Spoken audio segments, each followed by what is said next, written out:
show just what my dreams are really made of. Let's stay together, you and me, boy. There's no one like you around, oh baby. I really like what you've done to me. I can't really explain it. I am so into you. I really like what you've done to me. I can't really explain it.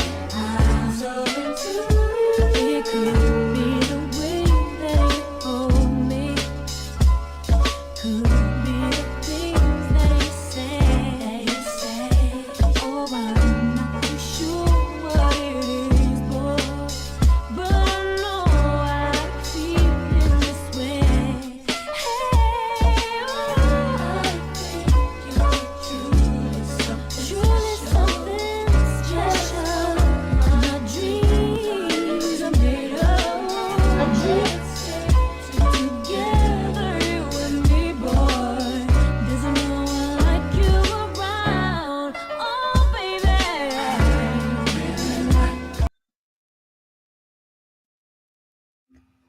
Hello, hello, hello, hello. How is everybody doing? Struggle on the regular, but today I'm Kanye. Hello, it's Kanye keeping panty clean.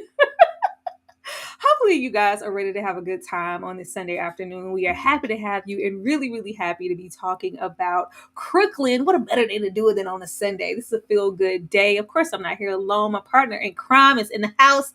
Ashley, are you back there keeping your panty clean? And are you ready to talk about Crooklyn? I absolutely am. I keep my panty clean. Absolutely ready to dive in it and ready to talk about how much of a bum Woody really was. I just wanna say that.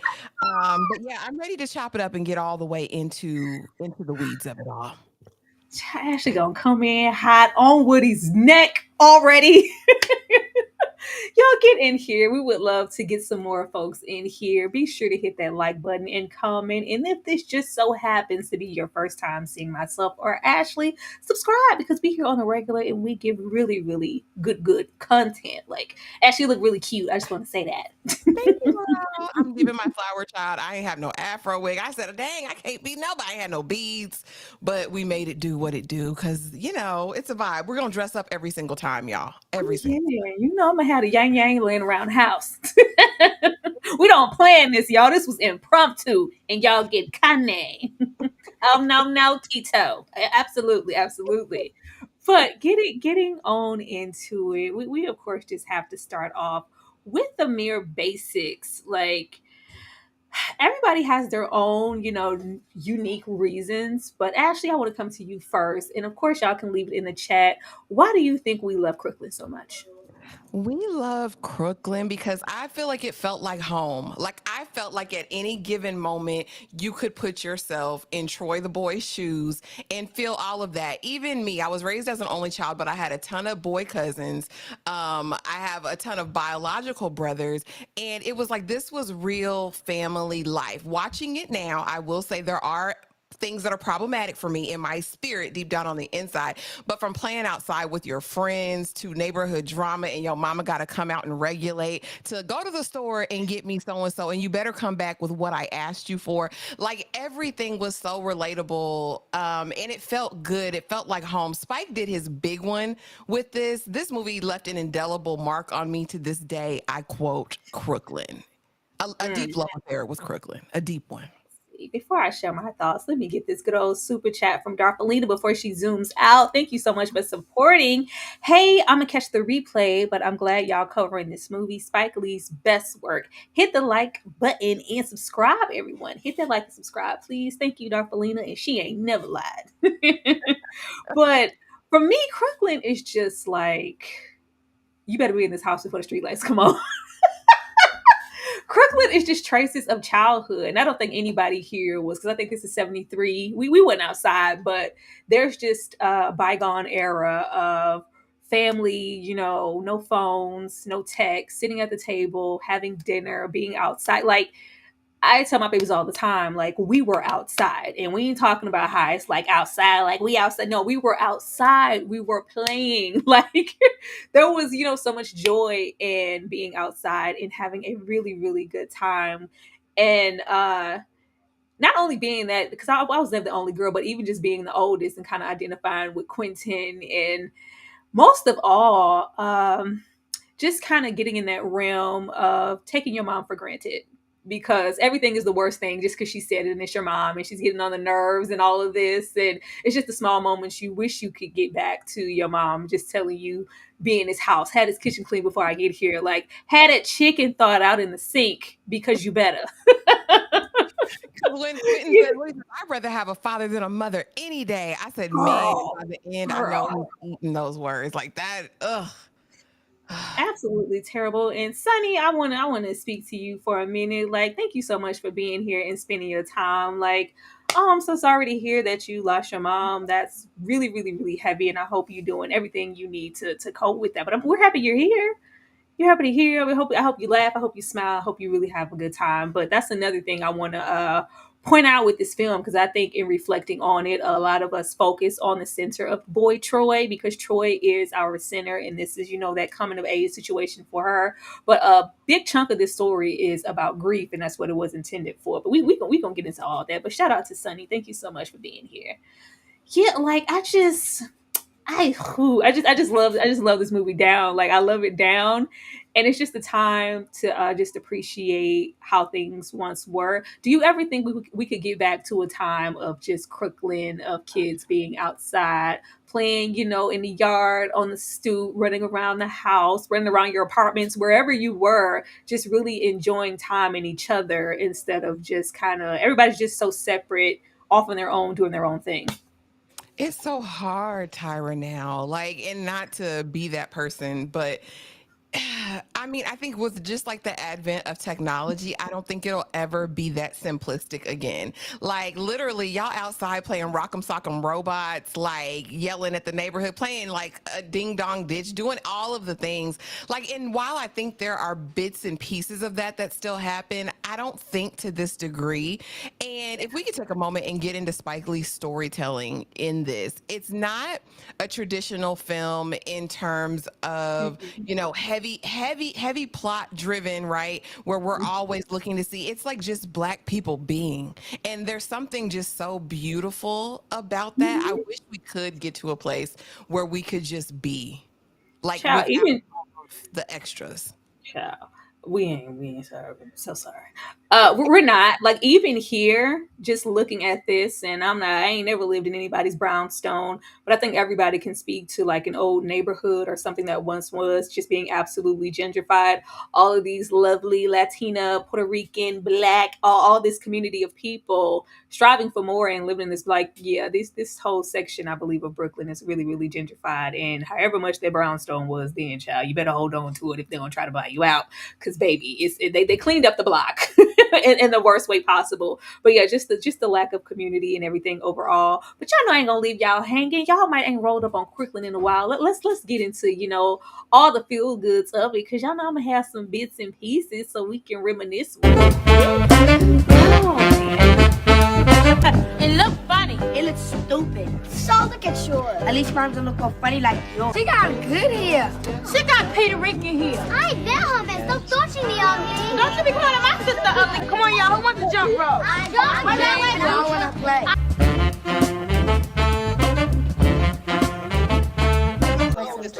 Psych your mind, make your booty shine. Thumbs up. I can't always first, thumbs down.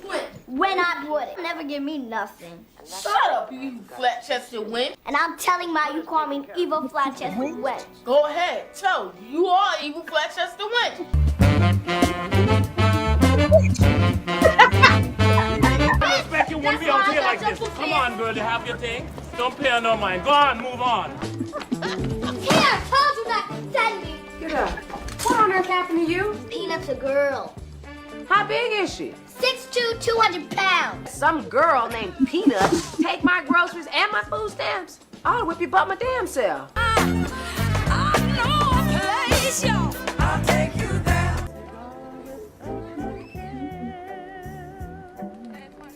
Child, not a box. Not the box. Listen, using whatever they had to have fun. Absolutely.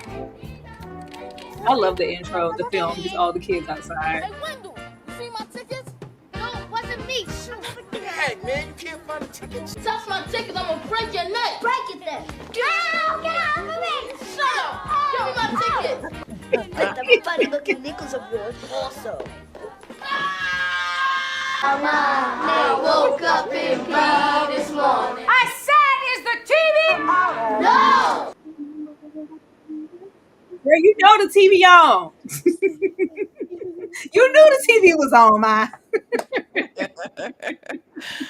Girl, oh, not the throwback. Like, Mama, please don't send me to the store with these food stamps. I don't want to go to the store with these food stamps.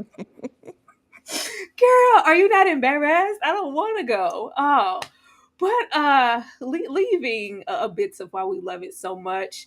I always thought, probably until I discussed it with the review, if y'all want to go check that out also, that this was Spike Lee's situation. This is clearly based on their family life, but this is mostly Joie Lee. She wrote it for the most part. They all kind of collectively did it, but these are journal entries and thoughts and things from her childhood that she put to paper over the loss of her mother, from that all the way to just the fun things that happened within their family. But not only was the entire family involved in this really being Joie's baby, this is the dedication to their mother, who also passed away from cancer, and they just didn't grieve.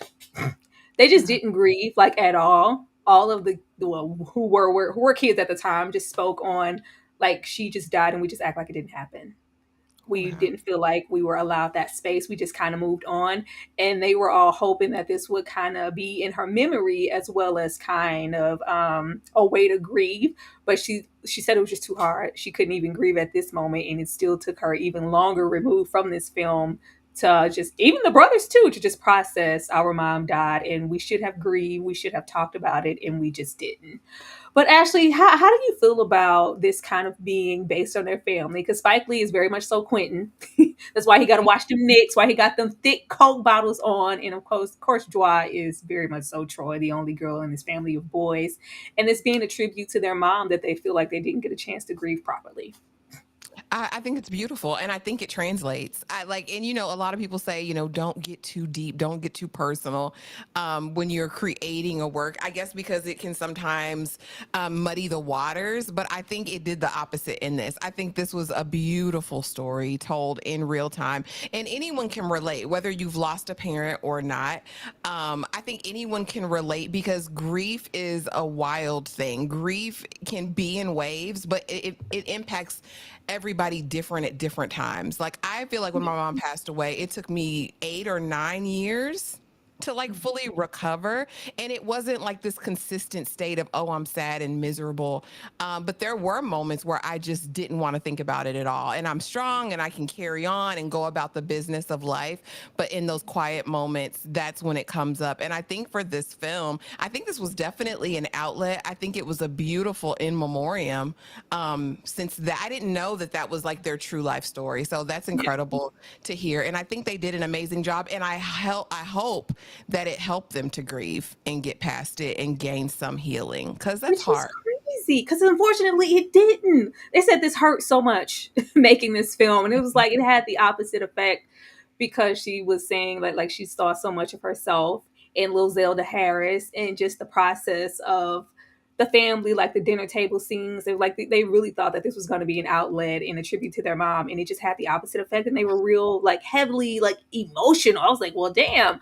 But it really means something in the time. I know everybody says everybody grieves differently and in their own way, and some people need more time than others. But this happened, when they aged the kids down. I think she was 14 at the time that it happened, and their mom passed kind of abruptly from cancer. But even, from 14 to this moment, there still wasn't a process of grieving for her or for the brothers, or even, later. It just really, really took them time.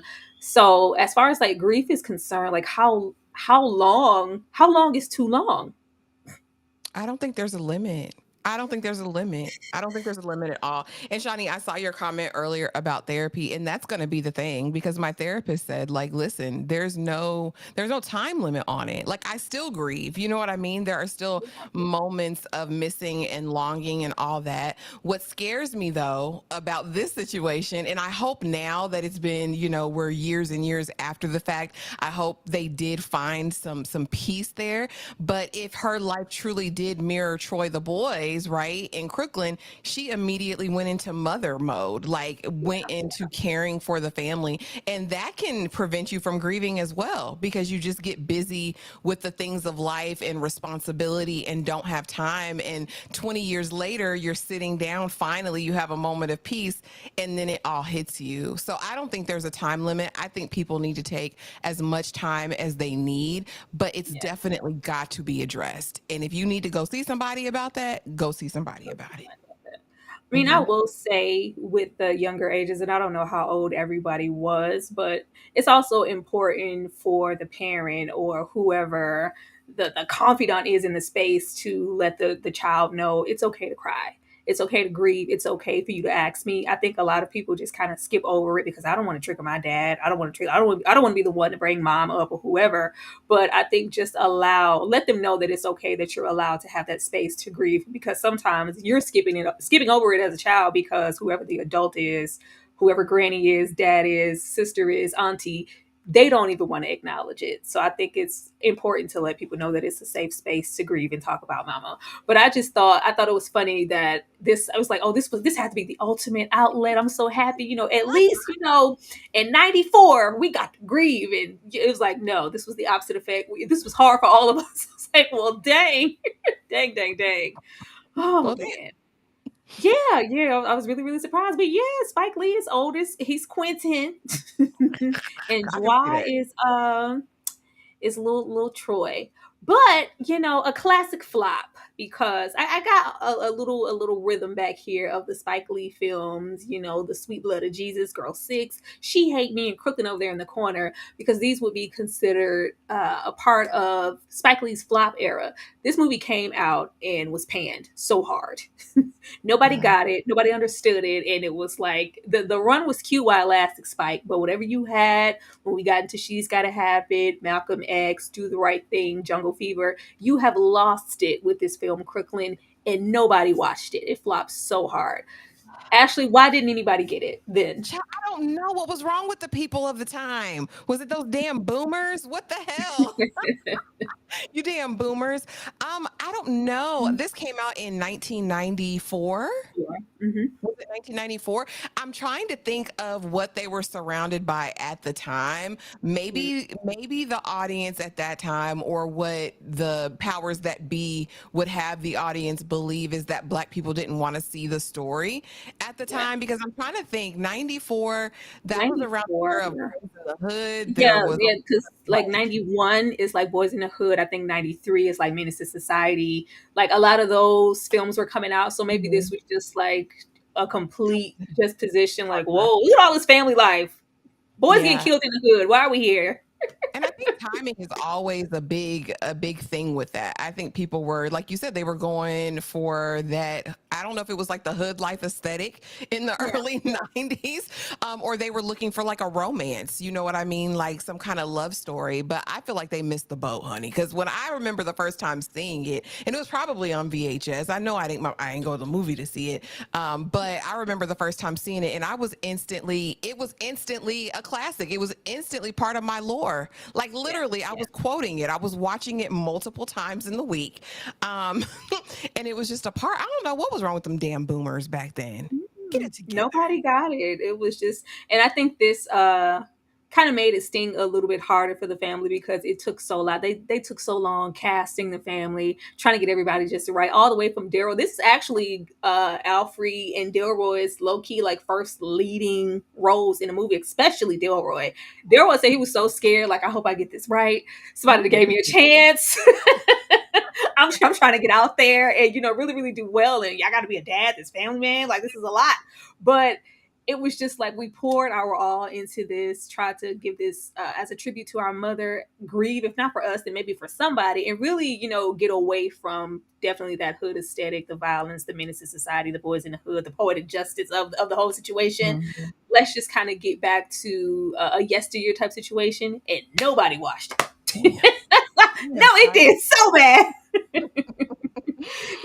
I didn't know this was a flop. Yes, y'all, it did not do well. It was right. And then after that, he came out with Girl 6. They were like, yeah, you lost it. Meanwhile, Crooklyn and Girl 6 are like two of my faves. Two of my absolute faves. But yeah, I appreciate it. That would explain why we don't have a couple more Crooklyns coming our way. But leaving this, I thought y'all knew, y'all. It was a flop. It was Flop City. But getting into Miss Zelda Harris here. This was really, really great. I didn't know until kind of reading up on Joie's perspective as to why she wanted this story. It wasn't just a tribute to the mom, but just like we said, with all the films that were really evident at the time that had an all-black cast, she's like, I didn't see myself. I didn't see teenage girls, young girls, girlhood, coming of age, anything. If anything, my girl was gonna be over there. My girl and them, they were gonna always have a coming of age situation. And she's like, as far as the Black girls, I didn't see anything for myself. So I really wanted this film to center around Troy and kind of speak to the girls around me experience, and definitely my experience coming up, being the only girl in the house full of boys, kind of being, the matriarch of the family later once we lose our mom. I just didn't see the Black girl experience on film. But how did you feel meeting Troy? Because this is like her first coming out. Zelda hadn't really had any acting experience, but when they saw her and she had to test so many times, they were like, oh my God, she's so natural, she's so good. And of course we know she kind of opted to go to school and kind of leave acting by the wayside, but I thought she was great. Oh, Baby Girl was amazing. There was this weird show on network TV. I won't say it was weird, but it was called Noah's Ark, I think.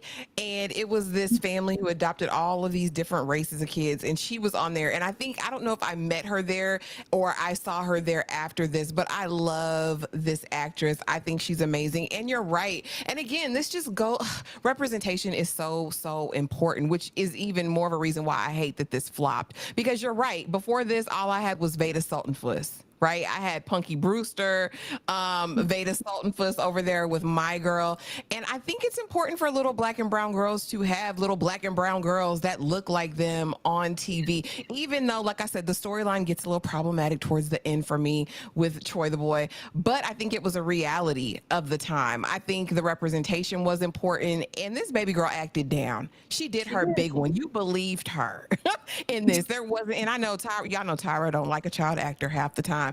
But this little girl did her big one. This is done right. In this movie, all of the kids actually did an amazing job in their roles, but she was absolutely the standout and the star of the film. You know what, Dane? You always come in here being messy, okay?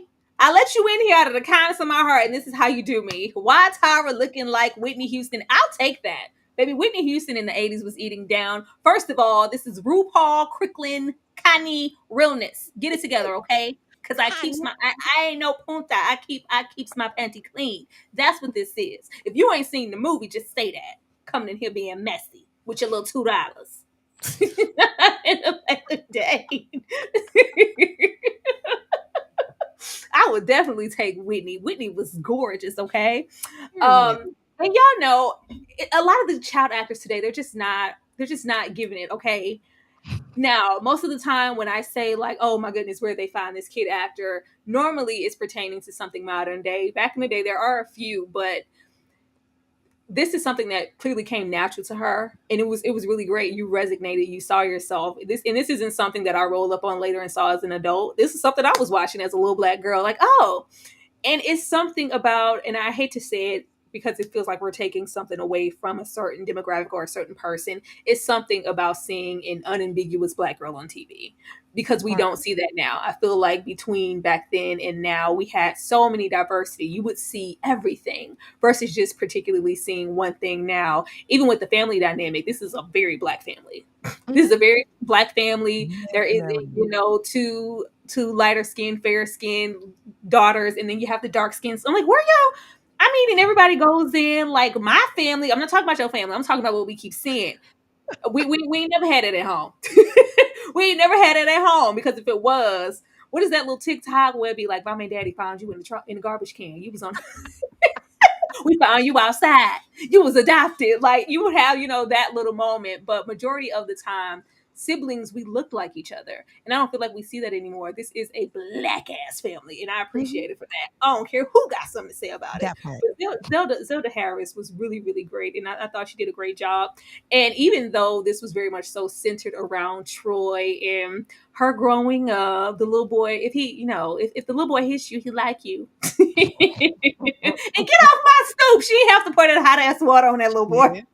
Because not you coming to talk to my mama and have a private conversation about me. Don't do that. Don't do that. Oh, Lord. Yeah, this was it was, just that and just really finding her place and just all those boys and kind of having kind of some of that which we don't never use now, like that tomboy energy, because you do have a bunch of brothers. You are roughhousing and playing around and picking on your oldest because you're just trying to figure out exactly where you fit in. I identified with it. I thought it was great. But I love that even though it was censored on her, we didn't make the rest of the family like completely obsolete. Even though the roles were minor, we still found a way for every single one of these kids to shine. Because baby, I ate 3 piece. I ate 3 piece. I love the family. I love the family dynamic and just how they were. And we were able to give levity to everybody. So often now, it seems like scripts and movies have a very hard time like touching on everybody. It's always somebody going to waste, or y'all hired this little boy to come on here and do this. Like, no, everybody played a really, really pivotal role, especially Quentin as that oldest. Actually, how did you feel about the rest of the boys? I adore them. And and we talk about this so much, especially with modern day storytelling, compared to storytelling in the 90s, is that it didn't take a lot of time. Like it doesn't take a lot of time to give a character depth or even to get to know a character. Quentin, like you said, we knew he loved basketball, honey. He was about whatever he was about. We knew the chunky one was always gonna have something slick to say and do, you know what I mean? And do his thing. We know the broken arm boy, he hated black eyed peas, and he was a mama's boy, right? And we knew the baby was the baby. Like it didn't take a ton of time to flesh these characters out and know how Troy was connected to each of her brothers. Like I thought it was incredible. We know broken arm was her best friend, right? Even though they got into it, Quentin was, he's just gonna be the older brother bully. Like I loved everything about it, and like I said, they held their own as well. In every scene, you're gonna get something. Quentin was gonna give a little Raj from what's happening. He delivered for me because when he put it in the chokehold, all about his Knicks tickets, I was like, yeah, absolutely. yeah. Stop Troy, playing. Girl, not my Buffalo nickels. Oh, you watch your damn mind, girl. Not my nickels, like girl, not my Buffalo nickels, but just the picking, the the picking and the back and forth of it all. Like it's something so trivial now, but the way I wish I could get back, like instead of paying bills, just the good old days. You can say, "Get out of my room, stay out of my stuff." I know you've been in my stuff.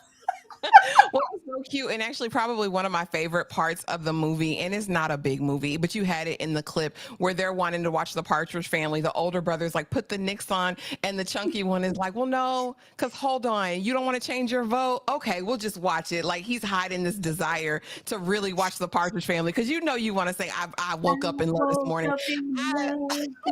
But I was like, dang, that's me and my cousins. Like they would act like they was hard and didn't want to watch Jim or something, but you wanted to watch that cartoon with me. Quit playing. I loved it. It was the little things like that for Not me. even the little things, like back when you had one TV, you get to pick one thing. I'm taking 6 o'clock. You get to watch what you want to watch between 4 and 5. Like it's been a minute since it was just like the one TV situation. Now, everybody has a freaking television in every single room, but one TV with the dial on it. Yeah, don't touch it. Nobody breathe around the antenna because I ain't got time to be trying to readjust it. Everybody be still.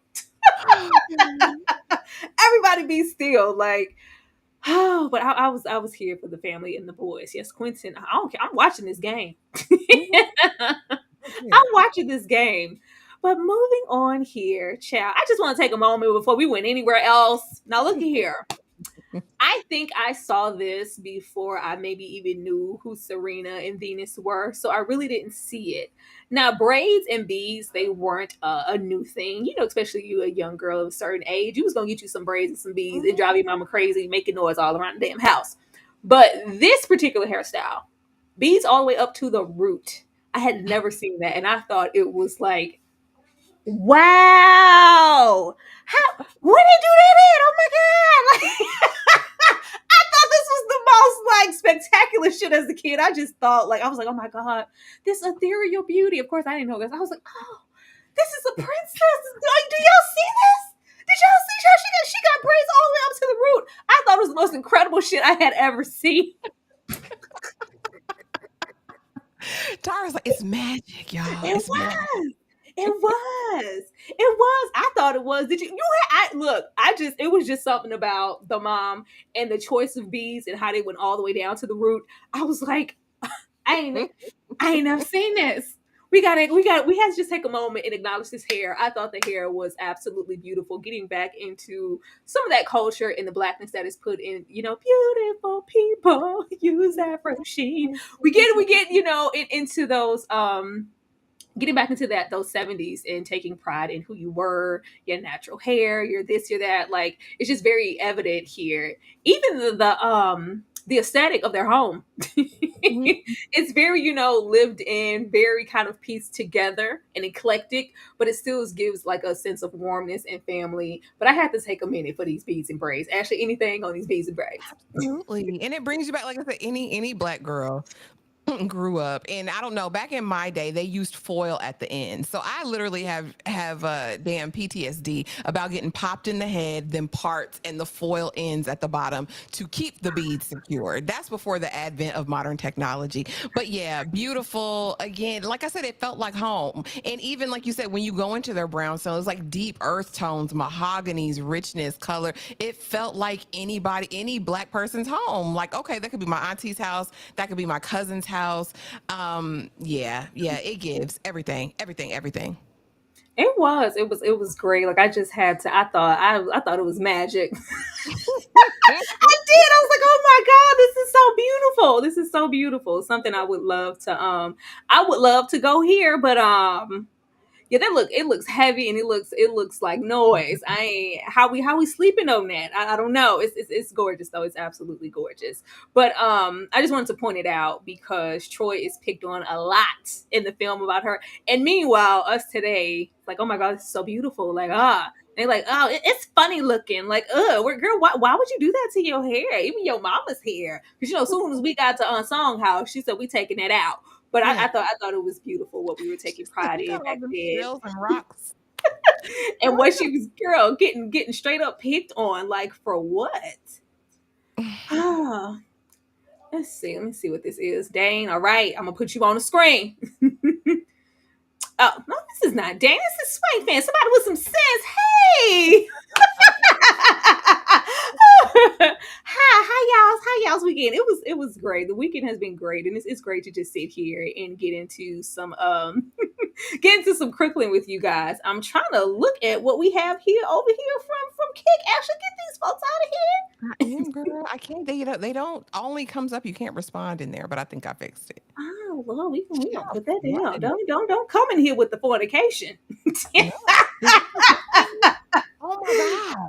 Yes, that's how you get that out of here. Girl, at least nobody else can see it but us. Okay. Thank you so much. While we clean house, we're gonna take a little break. Thank you guys so much for spending time with us on your Sunday. Hit that like button. Let us know your thoughts and how much you love Crooklyn. We're gonna be right back. Not knowing each other for real. Hold up. Lord is flower bound, firefly. When I'm low, you take me high. Teach you all the sounds of love. Flower bomb, let me guess your favorite fragrance. And you got that bomb. I'm trying to detonate you. No disrespecting, baby. Just try and make you smile. Try to keep my spirits up. That's why I lace it down. Try to keep your spirits up. Little vodka, whatever. Took it forever to get dressed. I acknowledge your effort. so I clap for her. She deserves an applause. Shawty working so hard, she deserves that baton. Shawty, where your baton? Racing through my mind like she heard that I got that work. I heard that she been on strike. Care to tell? Read your mind. She been on them dollars first. Caramel, macchiato, when Shawty get in the work. I can be your boyfriend, be your Vico, or ignorant reverse. I'm just trying to work that. They just trying to work your nerves. I'm just trying to read your mind. I'm just trying to feed you mine. I'm just trying to keep you light. They just trying to leave you blind. Fantasy, I feel the way you dance with me. It's feeling like you need to be my lady, my baby. Can't you see? I'm talking about it.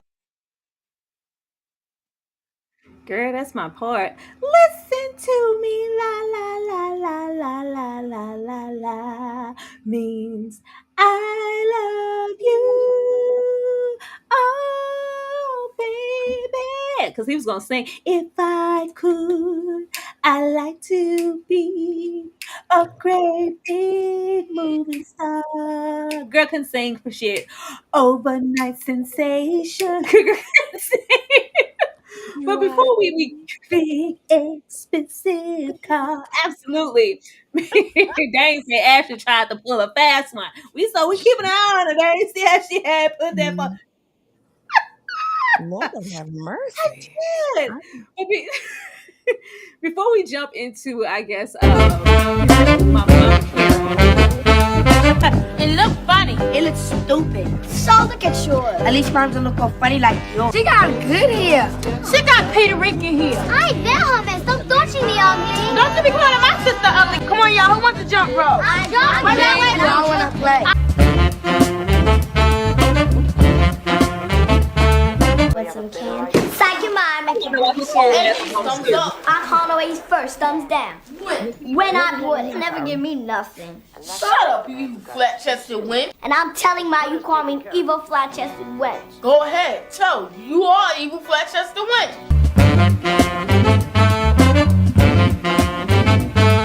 I expect you wouldn't be out here like this. Come on, girl, you have your thing. Don't pay her no mind. Go on, move on. Here, I told you not to send me. Get up. What on earth happened to you? Peanut's a girl. How big is she? 6'2", 200 pounds. Some girl named Peanut take my groceries and my food stamps. I'll whip you but my damn self. I know a place, y'all. I'll take you there.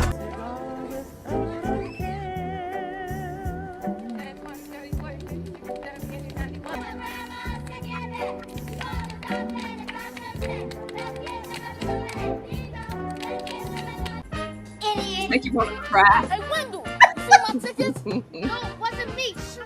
Hey, man, you can't find a ticket. Touch my tickets, I'm gonna break your neck. Look at young Bokin Woodbine sitting on the stoop. I didn't realize that was women who watched it the other day. Bet the funny looking nickels of yours. Bokin?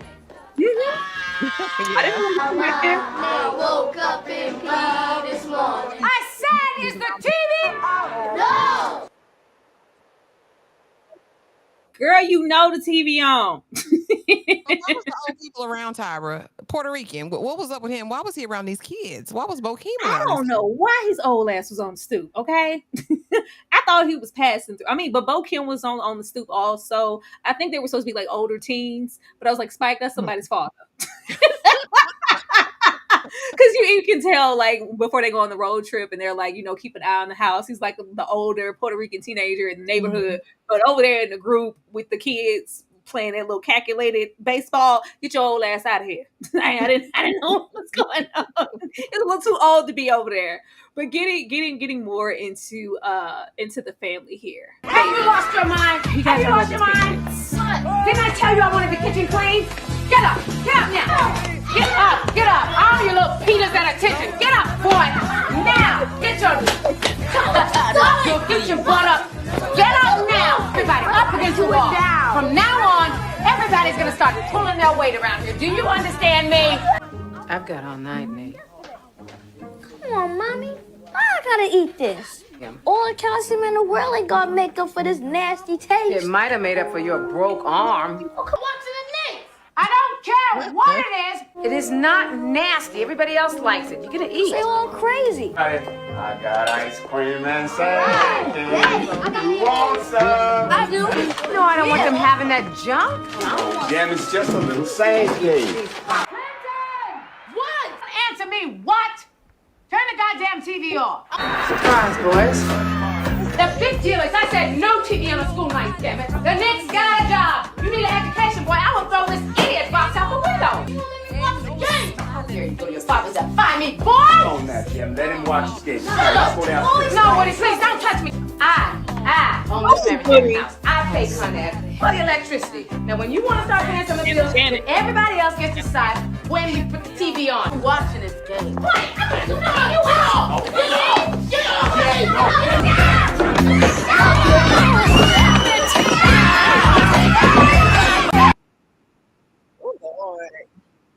All right. Let's get into Carol and Woody now. All the highlights we spoke on earlier about, childhood memories and the family and the playing outside, that does not negate the dysfunctional parenting happening here within this relationship marriage between Carol and Woody. I swear, watching this younger, it wasn't on my radar. I'm sure we were basking in, the Rock'em Sock'em robot running to the corner store getting your red hots and lemon heads energy of it all. This was so problematic. And what I'm not going to say is Woody definitely loved his children. Mm-hmm. Woody is a musician. Woody wants nothing more than to be a pure artist and a musician. As you watch the film, you can really get into Woody kind of dealing with the times, us getting more into the mid-70s and his way of music, more so something subtle, classic, jazzy, kind of leading away with the times, and he's trying to kind of recapture some glory days. Well, don't forget when the money was coming in, I was this, I was that, I was the third. But right now, Woody, in the meantime of you trying to be a pure musician and waiting on the next big thing, I'm here paying majority of the bills, if not all the bills, how Carol was moving. I'm a teacher. I have to deal with kids at work. Then I have to come home and deal with our own kids. Not only that, but you're taking portions of the money, like write it in the check. Write down the check, Woody. I'll just ask you to write down the check. So when I'm rolling up to go buy groceries or whatever else, nothing's bouncing. But Woody's just feeling like, you're emasculating me to even ask me to do that. Like, just give me room to grow, to write my music and be a musician. All those things will come back later. Like, woman, like, let me breathe. Support me. I was like, Woody, are you so damn mind? I got 5 children. We have 5 children here. And I just couldn't for the life of me understand why we would blatantly ignore our wives' cry for help. Like, she was, I'm tired, Woody. I need help. Just help me. Make things easier for me. And the least you could do, if you not finna lift a finger and pay no bills, bring your ass in here with sand cake and that goddamn horn. Don't come and push me to the side when I'm trying to parent the children and discipline the children for favor of just let them do what they want to do. Take it easy. He ain't got to eat that. Eat the sand cake. Get the sugar. Get the candy. Watch the TV. Just relax, Carol. It's not that serious. It is that serious because I'm paying all the damn bills and I'm stressed out, Woody. Ashley, tell me about Carol and Woody. Woody was a damn bum who needed a job. Like, he needed to put, like I say on my thumbnail, Woody is a bum. Because not you bouncing 5 checks in 1 month. She said 5. She said not once, not twice did you make a mistake and not put it in the register. No, you bounce checks on the regular, sir. You don't give a damn about this family. Now, I will say, at moments, you thought he loved his kids. But if you really love your kids, I need you to go get a 9-to-5. Talking about the days gone by. Well, back in the day, I used to keep y'all in Lord and Taylor and, everything you wanted, you could go off and get it. Whoop-de-wop. Not today, buddy. Yesterday's price is not today's price. Woody would have had to go until he got a job. And it wouldn't have been because you pulled me down them stairs and broke my foot. No, the relationship is done for me. She doesn't respect him as a man.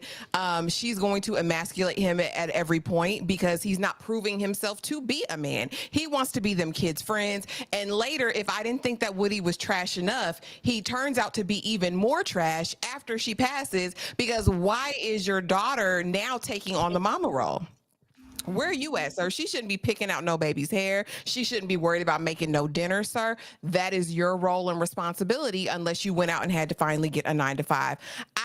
Woody pissed me off, and I love Delroy Lindo down. I'ma watch everything he's in today. He acted it out beautifully, but at the end of the day, I felt like he undermined her parenting as well. I feel like every Absolutely. time Right she tried here. to and like he was always there. No, kids, it's gonna be no, you're not here to be Mr. Nice Guy, buddy. Get a job, put your big man draws on, and take the role as leader of the family. Like it pissed me off. I think there was too much weight on her shoulders, and it was a terrible marriage. It really was. Woody don't want the roll. Woody want to roll on, roll on. Woody trying to roll on, okay?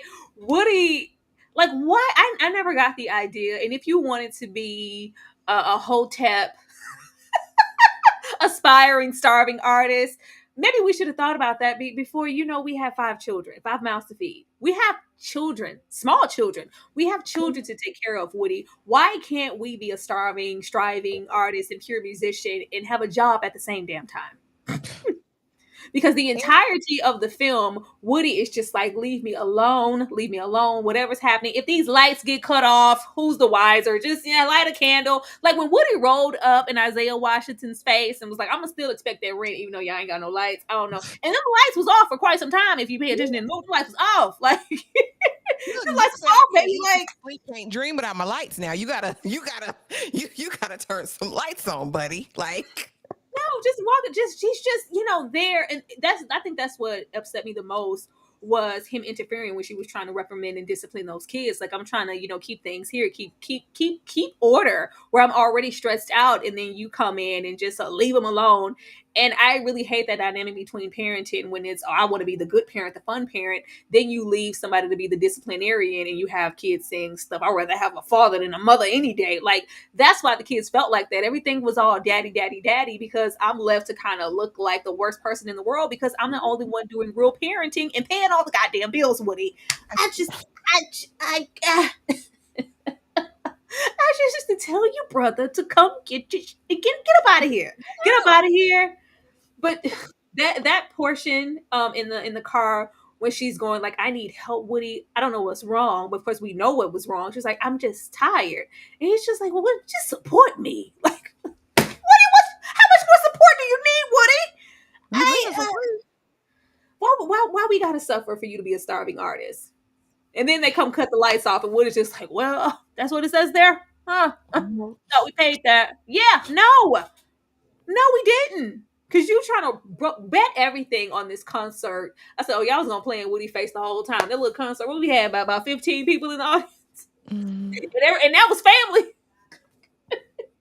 That didn't pan out. And even in that moment, which is probably one of her worst states because we know that cancer was really abrupt, she said, we're trying to keep your father's, spirits up, keeping in high spirits because that concert didn't pan out. Like, Woody, you got to do a little bit more than just be the fun parent. Let me get this super chat here. Let's see. Thank you so much, Jay Buggin 88 for the $5. While Woody over there singing his shoulda, coulda, wouldas, the lights over there getting shut off. Roll on, roll on. He's gonna roll on. And I hate that. That's that double-edged sword as to why you would maybe tolerate or would. And Woody, that was a different kind of man, from the time between 50s and 60s leading into those early 70s. You would think most men of that era, they have been brought up to provide amongst else. Like Woody's desire to be a pure, untampered with, I can't work a 9 to 5 because I won't have time to be a real musician, is taking the front seat. Like, where? Anything else on Carol and Woody, actually? Yeah, and I think that's hard. Just to kind of speak to that for a moment, I feel like that was a time between the 60s and 70s where we were moving into a lot of like liberation movements, and there was a lot of thought about like following your dreams and pursuing. And I think probably one of his big handicaps was the fact that he achieved success very early, and so he really hadn't had to establish like a life of working hard to accomplish something. something. So I think when that was taken away or he just wasn't as successful anymore, it was hard to humble himself enough to get a job. But baby, a real man gonna get that bread by any means necessary to take care of them kids. And the other thing is you're raising mainly boys. So what's the example that you're setting for your sons? That's the part. And that's why we got these jokers today. Just saying. Girl, leave them alone, Carol. It ain't that deep. Just leave the boys. Leave them alone, Carol. Oh, you in here? Let them watch the game. No, first of all, no TV on a school night because when you're up watching the TV, you ain't gonna get up in the morning. It's gonna be dragging. Then I'm gonna have to get you up. Then I'm the only one paying the light bill, and I can barely do that because they got shut off for quite some time. And we in here eating by candlelight, and you in here. This is fun, ain't it? Ain't it? Smile, buck up. Ain't this adventure? Ain't this? Ain't this cute? No, Woody, I need my damn lights. Oh, Lord. But yeah, that was the example, especially Queenie. He was going right after the Woody. I'm watching this game. Don't tell me what to do. I wish I had my dad. Meanwhile, you have the younger ones, of course, kind of sticking more to her. Like, see what you did. They Got made my it. hurting her leg and stuff. Like, And of course, you know, Woody did some forgiveness and he got back in the house. But I just wish at some point we try to make it easier on our spine. This wasn't no little yank. This is your wife. This is your wife. This is the mother to all 5 of your children. Help her. Take care of her. Want what's best for the family and for you guys as a whole. It is so selfish for you to take up majority of your time and your own will just to be a musician, write songs, and hopefully, you know, get a performance that'll bring some bacon to the house. In the meantime, I'm just supposed to bear the burden so you can be support me. Support crazy. me. When he said support me in that car, I said, what? Excuse me? Support these lights. And then we still didn't get no money for the lights. They was leaning on that brother a whole lot, wasn't they? The brother gonna get it. Our brother got it. But move. Oh, Woody. Wow. Look at all them candles in the back. This romantic, ain't it? It's fun. Yeah. One night by candlelight. No. And like it still wasn't enough. We were already subletting to Isaiah Washington and his girlfriend. Like, but all right, let's move forward. I just want to tell her respectfully, you not on the lease, so you don't have much to say. Hold on now. Oh, really, Mr. Carmichael? No, I'm not on the lease. Like, okay. Okay. Food stamps to your wife, and I'm not. I didn't have to give her those food stamps, Mr. I did not have to give your wife those food stamps, okay? I did not have to give her those food stamps. I don't have to do anything. It's my damn house too. You get the lights on, asshole. Moving on. Oh Lord. But yeah, I just cause like baby in here greasing scalps, cutting hair. Like what? Boy, look now. Sure. I want him to get some help. Like I'm just telling you, it's one thing for anybody who's a parent.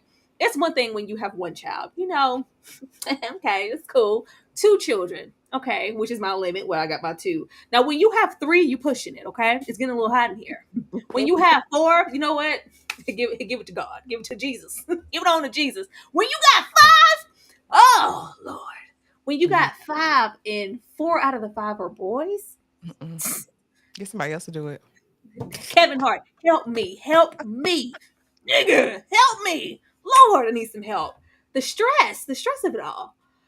But yes, oh Lord, Woody about to get all blood pressure up. Now, in the midst of everything going astray, we tired. We just the summer's coming and the lights are still off. Let's find the kids something productive to do which we kind of divide them amongst the family, and we decide to send Troy to Unsong's house, aka the bougie aunt. The bougie aunt, far removed from a Brooklyn situation. We live in the suburbs, and this is kind of a fish out of water situation for Troy. But in the midst of that, we transition into a completely different aspect ratio for the film, and it's really elongated. Actually, why do you think Spike Lee decided to do that?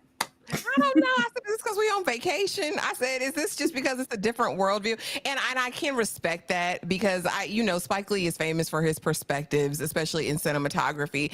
And I will say that we got a ton of wide angle shots when we are in the city. And now it is more up close. It's more narrow, which would mimic Aunt Song and her perspective of the world and how she views things and how people can think people in the suburbs think, right? Like, okay, they're more narrow-minded. excited. They're this. So I respect it. It took me a long time. I would always think it was like my TV or something. I'd be like, why when this part comes on, it always looks crazy and kind of distorted a little bit.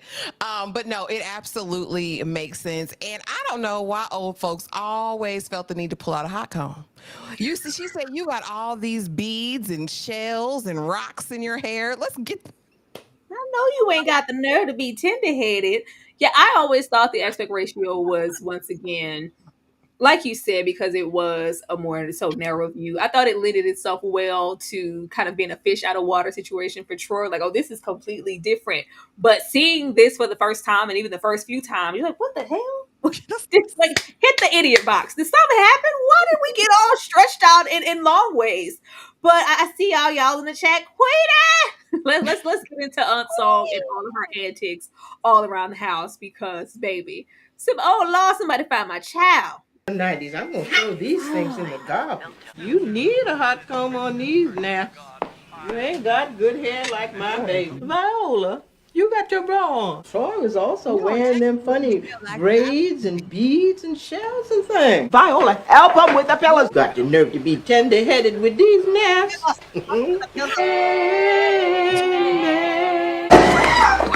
on! Oh, dear God! Oh, God, take me right now! I don't want to live anymore without my baby! Queenie!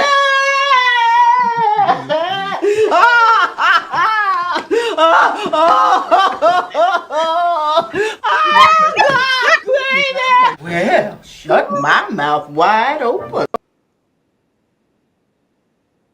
Okay. Now look at here. We're gonna settle it for once and for all. Troy put that goddamn dog in the couch. I don't care. Troy makes it very well known from the moment she touches down. First of all, she doesn't even want to go over there. She want to stay with her brothers in Brooklyn. She didn't like the dog. I didn't like the little rat dog. My dog would kill your little rat dog. It ain't my dog. It's mama's dog. Like, Troy did not like that dog. She was eyeing it since she got there. Troy put that dog in that couch. What's up with the murder she wrote scene of it all? While they all watching the scene of the crime. Aunt Song is having a whole goddamn panic attack, breakdown, meltdown. Oh, they all just standing there like, y'all want to see a dead body? Like, everybody just stood around. It's so odd. It is so odd that these little girls are standing around just like kind of low-key taking joy out of it. Meanwhile, she's just breaking down into pieces because her baby, we already spent time outside looking for him. But I love the aspect of us getting to Aunt Song's house. I think everybody has an Aunt Song. I think Aunt Song now is a representation of what's like, what do we call it? Like the rich auntie?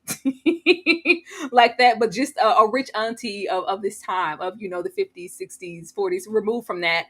And it's just, you know, extremely biblical. Doesn't really mean any harm, but maybe you're judgy. Always got something to say. If it doesn't make sense to you, then it doesn't make sense. We go to 1, 2, 3, the devil's after me up in here. We're going to wear our dresses because we're girls. We're going to probably wear stockings. We're going to, you know, cross our legs when we sit. And we're going to use this hot comb and get these naps out. Because, baby, we will not be walking around here with nappy hair beads and rocks in our hair. I love this transition. This just feels like once again a bygone era. We definitely had on songs. Whoo, Lord, just saying though, just speaking her mind. You know, this is training, bro. You ain't gonna need that for a while, girl. You ain't got nothing I ain't seen before. Open this door. Everybody has another song.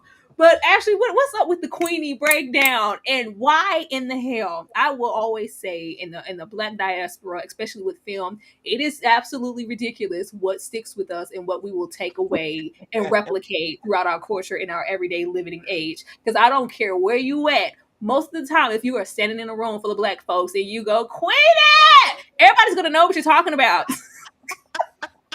Because Black people are unintentionally funny all of the time. And like I said, pay Aunt Song that good money for this scene because she did her big one. Like I said, it left an impression on me. But yes, everyone has an Aunt Song. And Aunt Song didn't bother me too much because like you said, she's a product of her time. And like you said, she didn't really mean no harm, honey. But when she said, did you brush your teeth and wash your face? Yes. Did you get full? Did you eat? Okay. All right. Move out the way. What are your names anyway? Get out the way.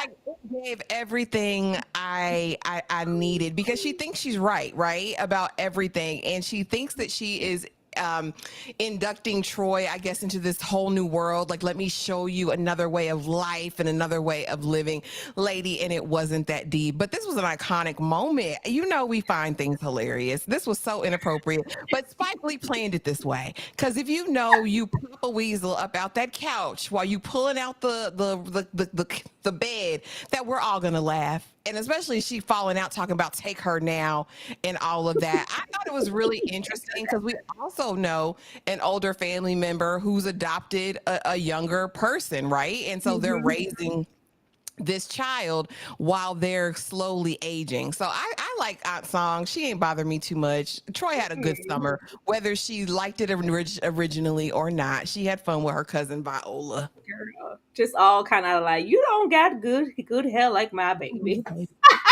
Right over there with all this good hair, light skin, just very much a product of her time. But I love it, just like to say, just old fashioned and wrong. But we love her just the same because we definitely didn't mean any harm. This was just a product of the time. But y'all know I'm gonna play that one more You time. can't wear these. Viola, give Troy one of your 90s. I'm going to throw these things in the garbage. You need a hot comb on these now. You ain't got good hair like my baby. Viola, you got your bra on. Troy was also wearing them funny braids and... Child, pause there. The way the old folks would make you sleep, die, breathe, and eat in a bra. Like, Granny, I don't want to wear no bra all the time. You gotta sleep in a bra. I mean, Lord, I swear, up until a certain age, I was sleeping like I wouldn't step. You had that bra on every time. I'm just letting the girls loose in my older age. Because they said you're supposed to have a bra on at all. Viola, help them with the fellas. Got the nerve to be tender-headed with these naps. Hold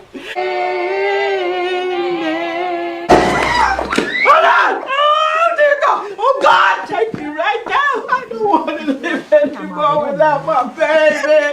Queenie!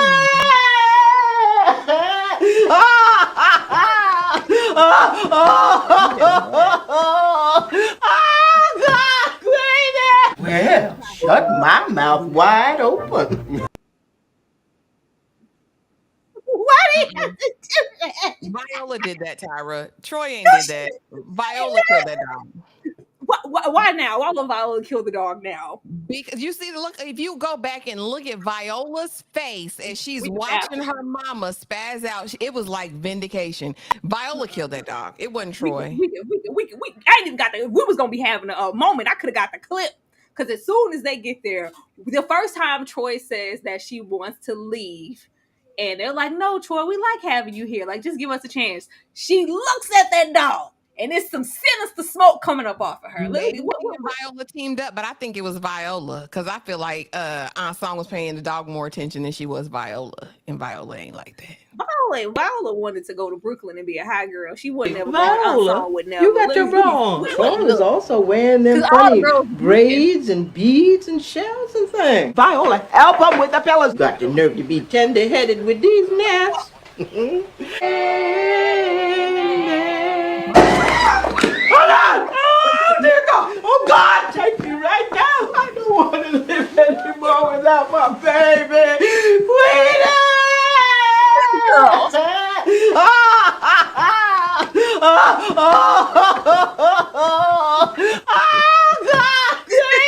Well, shut my mouth wide open. Did you see Viola's face? Was that the look, Ashley? Viola looked like she did it. I believe I'm thinking Viola did it. I think so. Oh Lord, the scene is gonna just take me out every time. Like, baby had a whole funeral for the dog. We gonna bury him in the front. We all with a cross. The way just nobody cared. Like, why did nobody care? Like, they lost the whole family, but y'all lost the whole dog. And they was just looking at. Even the husband was like, "Get your ass up, Aunt Song." Y'all dog owners are something totally different. I haven't owned a dog as an adult, so I don't even know what that is. But I know these dog owners view these dogs as their kids, and so these see you Okay, now. I will. I've only had my dog for a year now. I never had a dog in my life. just had my dog for a year now, and I'm telling you, I will be, oh Lord, no, my baby, my baby. I will be on the ground about Baney in a moment. Like, that's my son. Back See? in the day watching this, I was like, girl, get your ass up. It's just a dog. Now, being like a full-fledged pet owner, Lord Jesus, Lord, oh my God. I would be over there with Queenie. I would be yelling Queenie too. I would. Drop it in the chat. Did Viola kill the dog or Troy? I think it was Troy. They saying Viola. They agree with me. Facts. It was Viola. Viola definitely did it. Viola did it with Troy's influence. Viola was like second in command. Oh, Lord, dog owners are different. They are. I never thought I would be on the ground yelling Queenie. Let something happen to Bane. Oh God, nah, my son.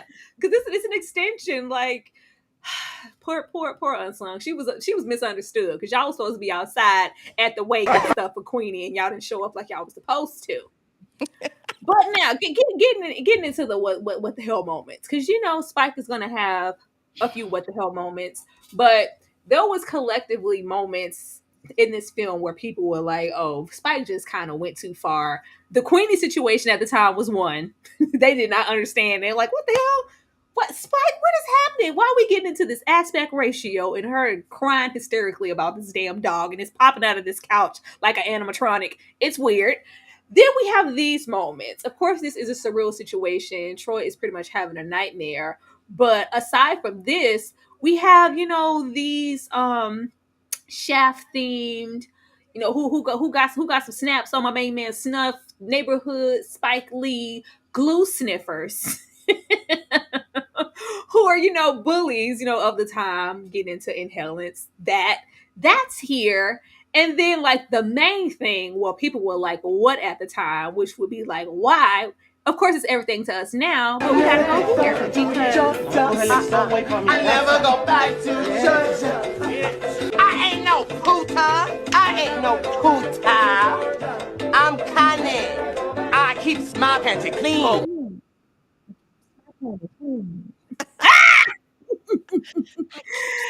Ashley, how did you feel about the what the hell moment? Whether it was Queenie's situation in Unsung, that aspect ratio, or this nightmare dream sequence where she's being chased by the glue sniffers, waking up in cold sweats, along with Troy kind of having that sleepwalking moment and she pees in the corner of the room. People thought that this was like weird as hell and didn't understand why we had this here. Why was RuPaul never going back to Georgia? Like, what was happening here? I actually enjoyed these moments, and whether you took them as comic relief, artistic choices, whatever, I think they added dimension to the film, and I think it gave us some range and dynamic, right? Because he is just telling a story of everyday life, like we talked about earlier, and so these things didn't bother me. I think every neighborhood had those two guys who was trying to get high and looking for money. Well, maybe not everybody, but in the hood, there was always those couple of characters. I really would have been interested in the deeper meaning of Troy's dreams and those things that happen at night. It bothered me watching it just recently, like when I just watched it over again last night.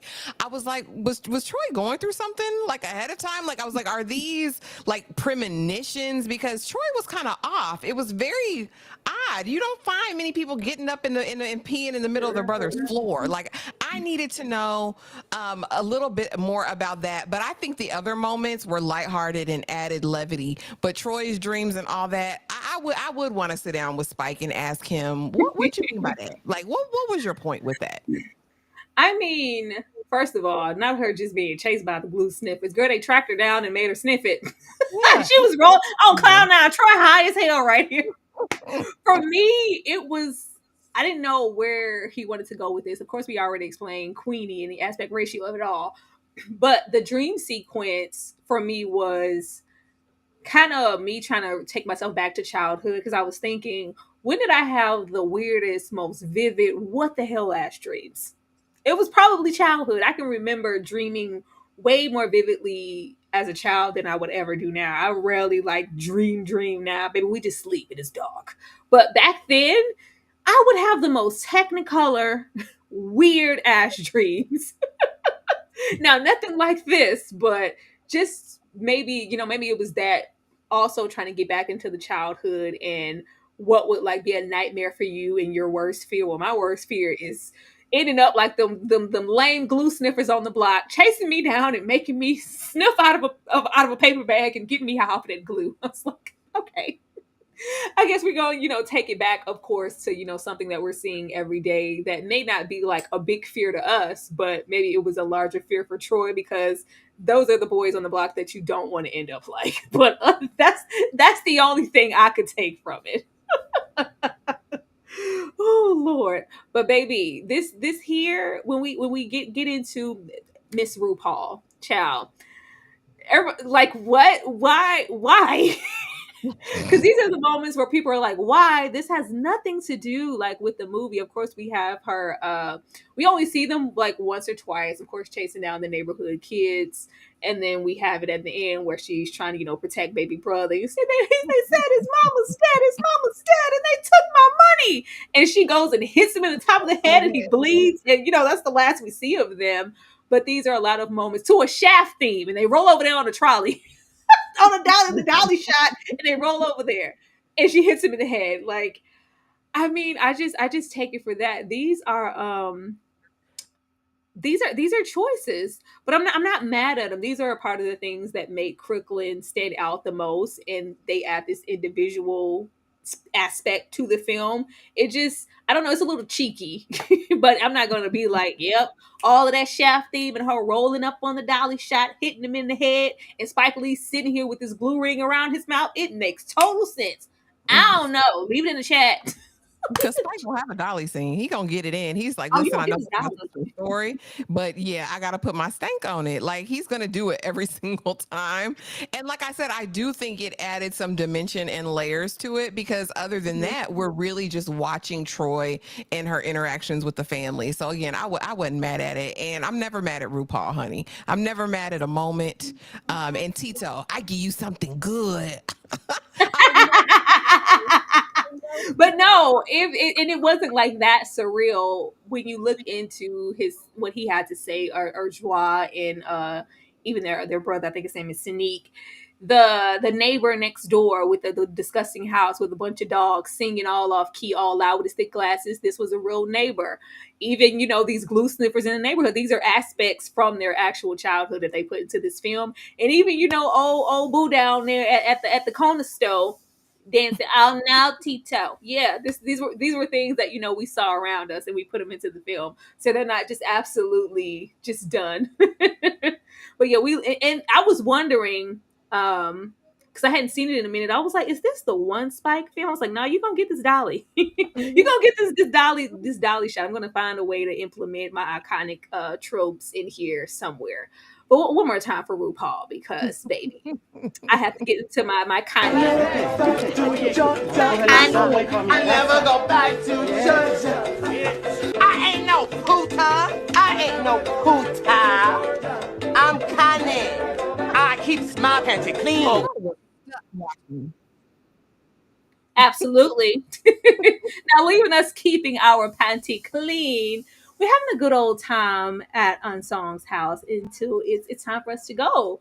Now, prior to this, mommy, everybody's writing letters, giving us, updates on how the boys are, the family, the block is still the block. We're hoping you living your best life and happy birthday. Meanwhile, mommy has been at home suffering, really sick. We didn't know it was cancer just yet, but she is in the hospital. And we're not really transparent with Troy about everything that's going on because we don't want her to worry. Actually, we didn't say anything to Troy. And it was something that came on really quickly. When it comes to grieving and I guess notification of it all, I would say the earlier the better. When you do think just for a moment that there is something, you never know how much time you're going to have with someone, or when the last time is going to be the last goodbye. So do you think it's best to kind of shield children from certain things to, it's a need to know type of basis, or is it best to let them know? I'm not a parent. But I know for me, what served me well, I feel like, is that my mom was very honest with me, brutally honest with me most of my life, even from the time I was adopted into adulthood. And I respect that. Like, I think if I was a parent, I'm of the mind that I want to tell you. I don't want my babies, I wouldn't want my children to have any regrets or feel like I lied to them or deceived them, right? Because that can come to rear its ugly head later down in life. Troy didn't even really get to say goodbye. So it's like, if you, well, I mean, she did, but she could have spent those last couple months with her mom. When she found out, I would have brought Troy home to give her that time. I don't think it's fair. I think kids are, while they're not fully autonomous, I think they can be given choices. And I think if you presented the information and give Troy, you know, the autonomy to choose, that would have been the better option in my book. I'm in favor of telling them kids, tell them kids what it is rather than lying, because I've seen family relationships destroyed because a parent lied to their child. And when the child found out about it, it was up and it was stuck forever. So yeah, that's my take on that. I think even here at this moment, they're still kind of shielding her because she knows if she didn't know or Woody didn't know, he can't really even look Troy in the face. You know, he's trying to put up a strong front, and she's even kind of, well, you know, can you do something for me? Can you protect your brother? Can you make sure? I want you to, like, she's prepping for, you know, the end. So I'm like, why not just tell her so she kind of knows what it is, so I can at least try to make the most of the time that I have left. But I think these are triggers in things that'll make children feel like we don't need to grieve. Let's just act like you know, Spike and Joie said, we kind of just act like it didn't happen and we just really, really moved on. Meanwhile, everything was shattering around us.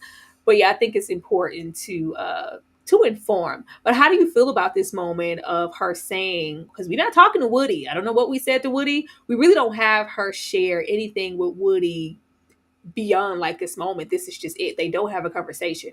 But she does make it clear to Troy that your job is going to be to protect your baby brother. Do you feel like she should have put that on Troy, or should we just allowing Troy to be Troy?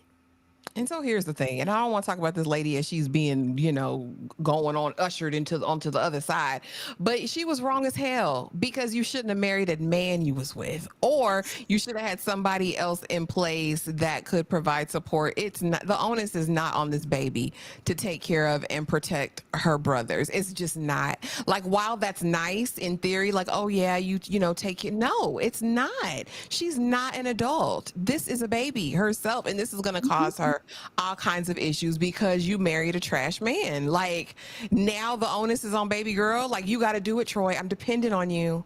You got to do this for mommy. I won't be able to do it. Make sure they're good. Make sure, remember to do that. No, that's not fair in my mind. And I get it. Like I said, it's of the time. And I know a lot of people who raise their siblings, for lack of a better word. Listen, but it's not fair, and it can cause all kinds of what's the word I'm looking for, but it can make them pissed off, right? Resentment. And so no, I just hate that. And like you have in your title, the adultification of Troy, and that's exactly what it is. It's not her role or responsibility to take care of them kids when they have a full able-bodied daddy at home. Talk to that man. Talk to his brother. Talk to his brother's wife, since y'all call them for everything else. Do that, but don't put this on her, in my mind. Don't do that.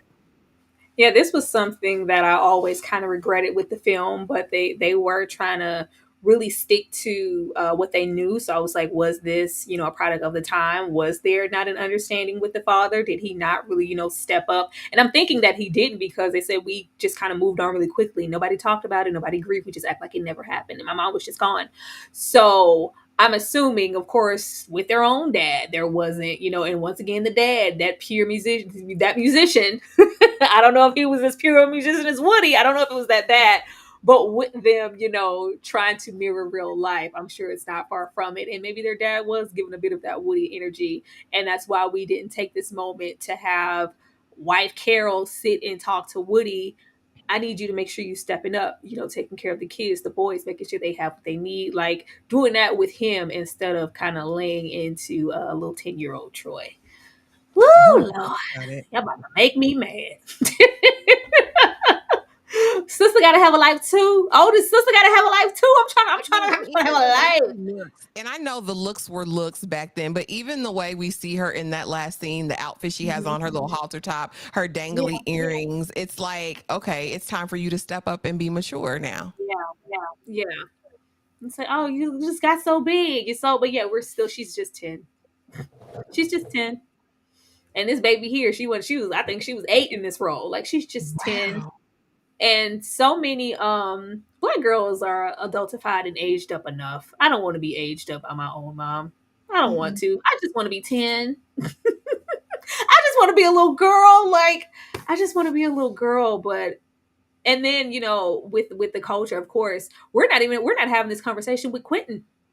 Quentin's the oldest, he's also a boy. We're not even having that conversation. It's going to be on you because you're the girl. You have to be the matriarch. You have to, give the service and the cleaning, be the carer, the nurturer, because you're the girl. And we're going to always put that on you because you are.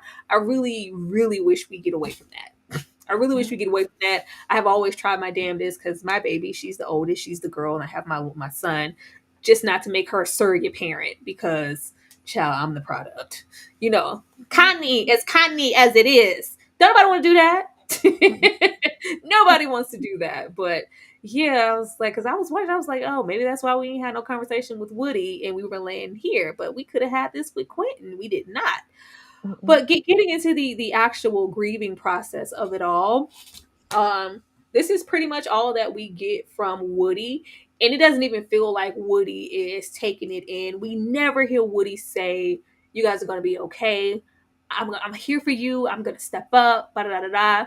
Even in this moment of him pretty much knowing it's over, she's going to be all right. She's coming home. Like, lying.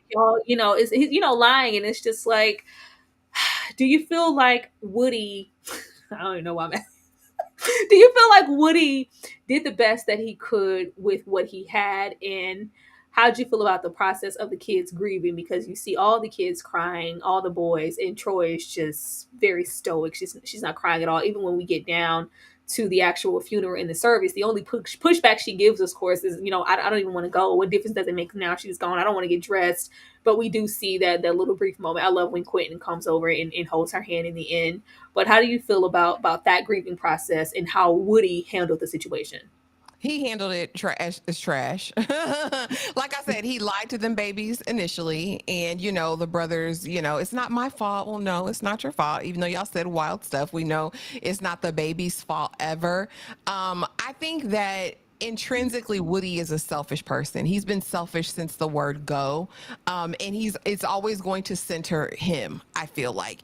I did have a glimmer of hope because, like you said, Troy, as all the boys are breaking down, sobbing, and it's really overwhelming. They did a great job with the audio in this scene because you literally kind of hear like the visceral emotion of all of the boys while she's sitting there kind of stoic. But then at the end, she has a nightmare. She wakes up, she's emotional, whatever. Woody comes in, grabs her, holds her, is, telling her all of these things. And I'm thinking, okay, maybe Woody is going to step up. Maybe he's going to be a father. Then we see her picking out baby's hair, talking about, hurry up, dinner will be ready soon. And I'm like, hell to the nah. Woody could have done better. And if Woody couldn't do it by himself, go there to that brother. He got it together.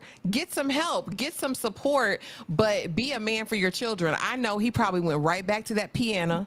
I don't know if he had a habit, but he probably went back to whatever he was doing and let Troy handle it because it's easier to let the woman handle it. You've been letting your wife handle it for all this time, so much so it killed her. And now you're still abdicating your responsibility because why is Troy telling them when to be in and that dinner's ready? Did you finally get a 9 to 5? They ain't show that scene, Tyra. No, he was Woody was a bum, and he stayed a bum in my mind. I will say Spike Lee's father, to this day, is a pure musician. I don't know if he went, I don't know if music picked up or what happened, but yeah, we didn't have those scenes. We didn't. Like, ooh, child, things are going crazier. Yeah, this was sad. This was sad, and everybody's mourning on the block, and Troy's just still trying to be strong because he's just in disbelief.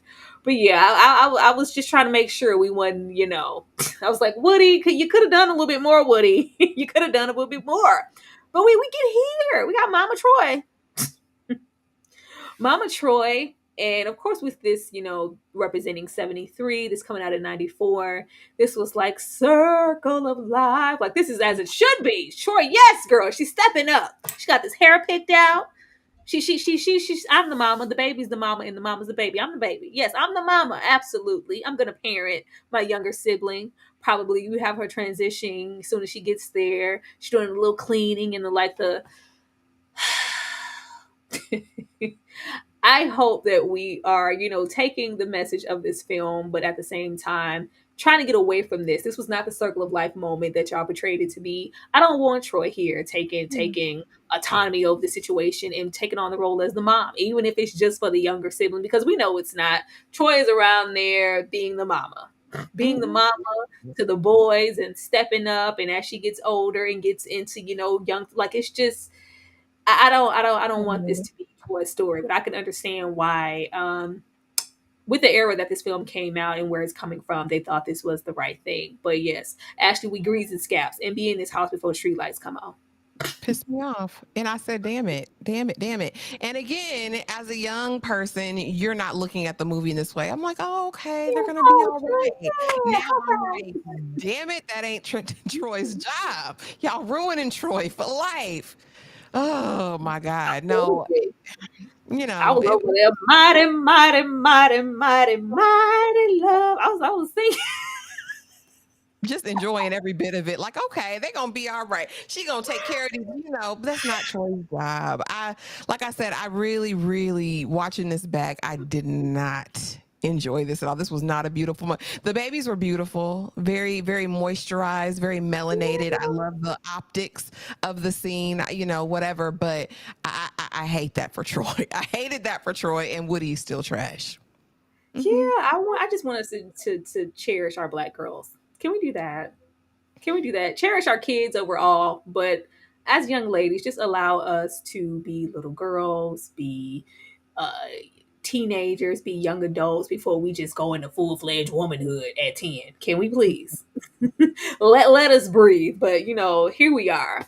But before we close out with our remarks, do know that we got members, y'all. We got members. We do stuff for the members in our membership quarters every single Sunday, along with, other Saturday, along with other things for our members. We do have a members only watch along where myself and Ashley takes turns, giving what needs to be gave.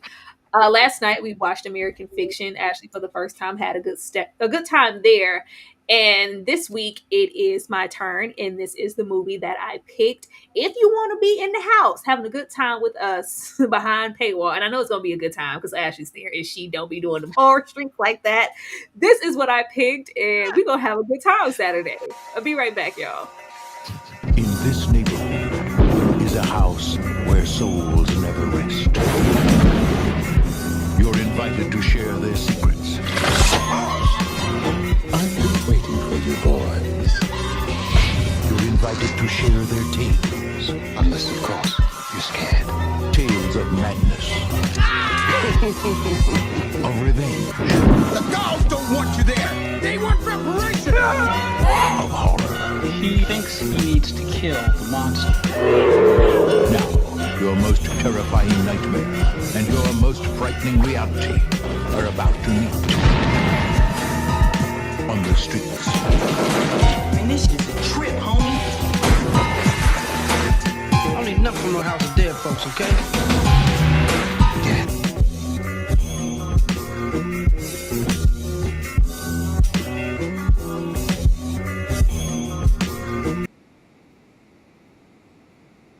Child, what a transition from all the positivity in this house of hell. From all the once again, this was 95. They was like, we don't want this Crooklyn. We trying to go to the hood with the horrors and everything else. Who's gonna be in the hood? But yes, you guys, that was my pick. We are watching Tales from the Hood with the members. Be sure to become a member in the meantime, in between time, getting into that next Saturday to participate in that. Because when I tell y'all, it's gonna be an absolute cackle. But getting into the end of the film, one thing we did not talk about, and I think the only thing, is the soundtrack. The soundtrack. Y'all know I wasn't going to leave out the soundtrack. Y'all know I'm a music lover. was incredible. Now, this has 2 volumes. I couldn't even fit everything here. I would never try because it was just too many songs. But we always speak on how important music is in a film and how we're not getting the soundtracks like we used to, whether it was a combination of songs and a mix of, newer songs, or it was just original songs for the soundtrack. Hence your Waiting to Exhale, your Boomerangs, your Love Jones, your Soul Food soundtracks. This is one of them. I don't think we mentioned this one for how good it is. Crooklyn has a really, really great soundtrack. Ashley, if you want to look up both volumes in your phone, you can, because it's all I have here. Top 5 songs from Crooklyn before we get out of here. My goodness gracious. Oh, Tyra, this is hard. Hold on. Let me pull up the At other. least I say 3. At least I say 3. Oh my gosh. Hold It's such on. a good soundtrack for everything that we mentioned, what we love about the film, whether it's the atmosphere or the family or the nostalgia or the kids. The soundtrack here plays a really big role because when they play Pass Them Peas like you used to do before Troy goes steal because she don't want to still spin them full steps.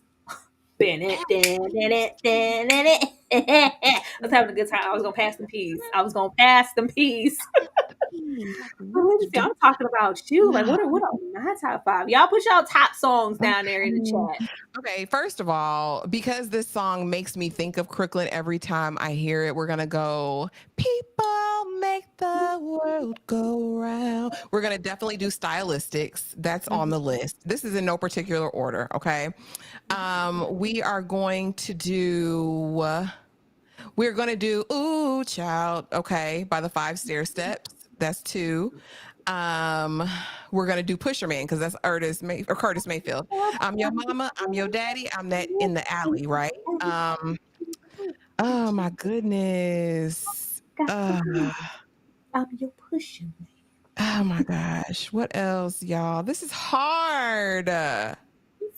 It might be. It is. It's like it's all. We'll do I'll Take You There because that's just the staple singers. We're gonna do that.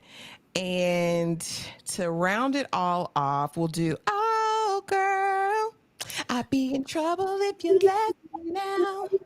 Yeah, that's nowhere to look for love.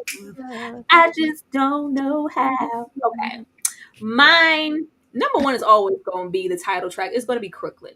Crooklyn is one of the best hip hop songs ever made. Ask your mama. Best. Master Ace, Special Ed, all of them over there. Really, really good song. Even rolling over into Crooklyn Dodgers when you get in the clockers. Top tier hip hop. Love that song down. One of my favorites. Crooklyn's always going to be there. Let's see. Ashley said, I'm gonna go with Sly Stone, Everyday People. I'm gonna go with Everyday People. I'm gonna go over there with Everyday People. Never Can Say Goodbye. Them Jackson fans. I just love the song when it comes in. James Brown, because we're gonna pass them peas like we used to do. We're gonna pass some goddamn peas. And finishing it off, it's gonna have to be People Make the World Go Round. We're gonna do that. That's top. Somebody said, "Oh, girl." It's a thin line between love and hate. Y'all got some good stuff here. Big Pusher Man, Mr. Big Stuff. Because why you spend my nickels? Not my Buffalo nickels. Have my own ice cream. I've been saving these. Did anybody else collect those? I remember collecting nickels too. They ain't never make it though because we was getting spent. Let's see. Time has come today. Everyday People, pass the peas. Good stuff. Let's see. Danielle, stop touching me ugly. People Make the World Go Round. Mr. Big Stuff. She stole the nickels. ABC song Summer. El Pito. I never go back. I didn't know that was called. That's called I Never Go Back to Georgia. That's what that's called. El Pito. I never go back to Georgia. Yes, good times. Now, Ashley, anything else on Crooklyn before we get ready to get on up out of here? Just if you haven't watched it, and I mean, if you've been here this whole time, I'm sure you've watched it. But if you haven't, this to me is one of Spike Lee's greatest works. I think it's beautiful. I think it's a time capsule of like a Black experience. And I just think, like I said, I wish we get more films like this in the future where we see Black people just being, right? And embracing who they are and all of them. It was a joy to watch. Like I said, even now, though, that there's some problematic themes, I still believe it's a beautiful story, at the end of the day. And they told it in an incredible way. Absolutely. My ending remark would definitely be, where is our new Crooklyn? Where's our, new staple Black family film to where we can have some of this energy, but also kind of right wrongs here where we see those ending things are problematic to maybe just display that we still value a lot of things here, but we also acknowledge what's problematic and things that we need to change moving forward as, Black families, Black dynamics in the future. Maybe situations with Troy or Carol, and being that active dad, loving your children while also being a provider. Where those things, I really would like for us to take value and get into more of these stories, because I think we say all the time, like, we have so many stories. We are, not monolithic. We have so many different perspectives that we could share, but it always seems like, kind of with Black films, there is a tendency to leave in more of the traumatic things, more of the traumatic things in life. But hopefully, we get back to some Crooklyn inspired type of scenarios with Black people and Black families. I would love to see something more so modern day, and just see. Is there still value in it, or would it be Flop City like this was, or would somebody value it now?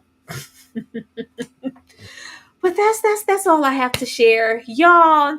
Not too long after this, in a couple hours, myself, Nikki, and Sister Girl on Film, we'll be getting into some horror. We'll be getting into some killer cons, so please be back to support me with that. And like I said, please join the membership. If not the membership, then at least join the Discord, because we are trying to get more active with having other open watch alongs and certain things that you could only participate in there. We would love to have you and have our space grow there. Yeah, we finna get into that Tales from the Hood. Don't be late to the party. Go and sign up and get that membership. Ashley, anything else you want to share before we get out of here? Yeah, just make sure you're subscribed and you have that notification bell on so you don't miss a thing. We have so much coming down the pike. So just make sure that you guys are in the know, and please come join the Discord. I'm going to put a link up. So yeah, head over. We are so close to getting to 100 members. So if you could come on over and show some love in the Discord. We do all sorts of fun stuff over there. Yes, because I never go back to Georgia. Hey. No, Tito. Okay, get on over there. Oh, let's see. Critical thinking said the closest thing.